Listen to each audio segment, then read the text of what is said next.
Melanie's extra there, the two-seat version extra, the pilot would sit in the...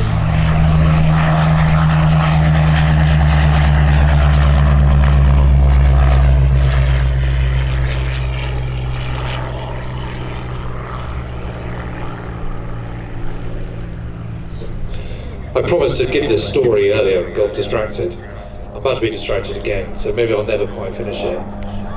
In from the right, Jim Schofield in E602, the Spitfire Mk.V.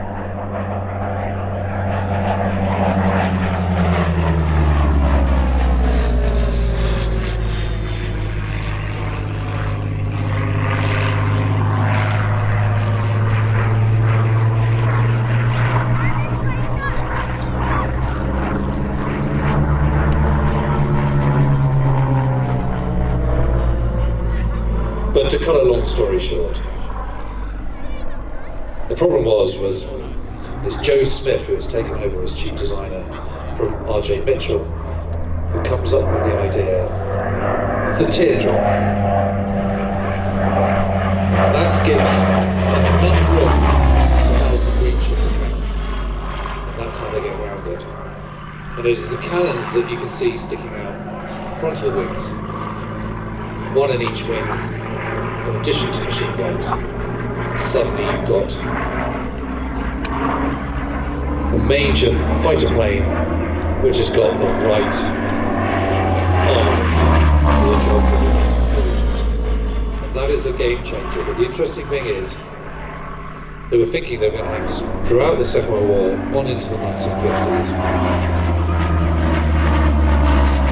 in all the different parts that were produced.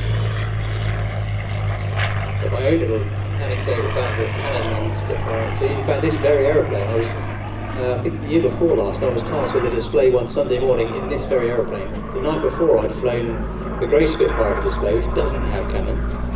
Just listen to the noise of this as Jim brings it around, then I'll finish the story.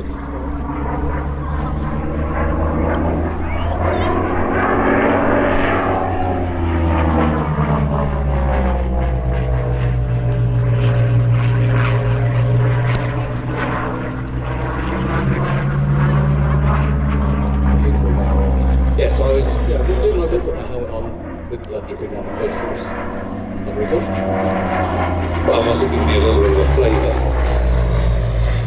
what some of our boys went through in the war. Absolutely.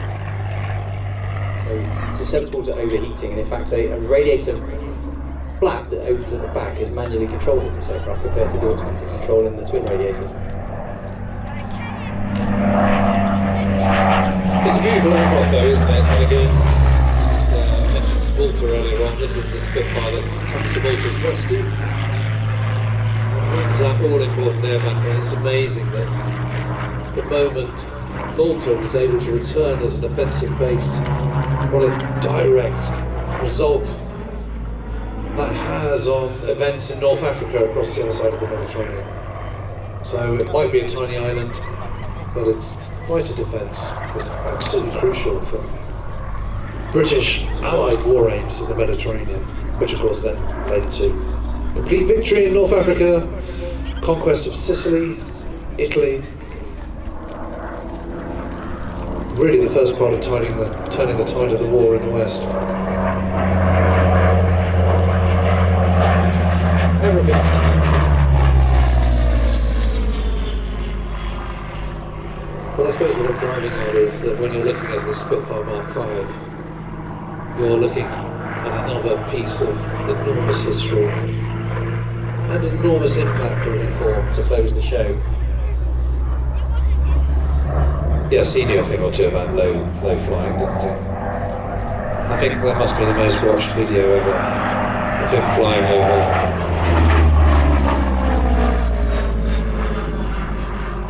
Holland Academy.